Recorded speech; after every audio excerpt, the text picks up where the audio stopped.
بسم اللہ الرحمن الرحیم۔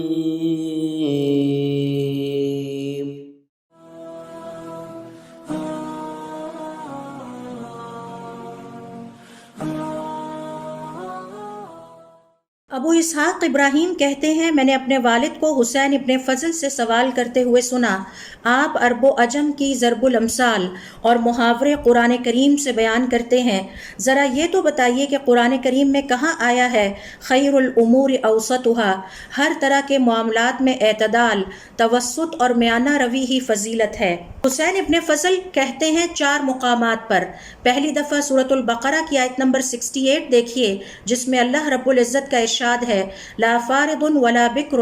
عوان بین ذالک،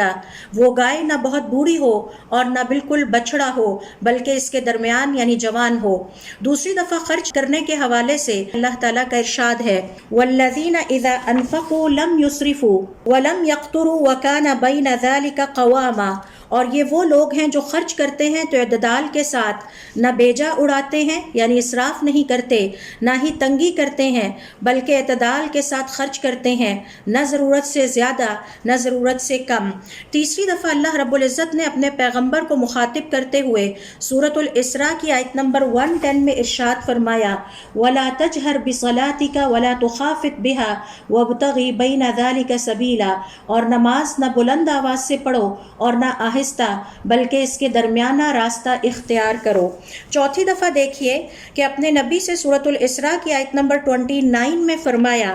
وَلَا تَجْعَلْ يَدَكَ مَغْلُولَةً إِلَىٰ عُنُقِكَ وَلَا تَبْسُطْهَا كُلَّ الْبَسْطِ، اور اپنے ہاتھ کو نہ تو گردن سے باندھ ڈالو یعنی بہت ہی تنگی نہ کرو کہ کسی کو کچھ دو ہی نہ، اور نہ بالکل ہی کھول دو کہ سبھی کچھ دے ڈالو۔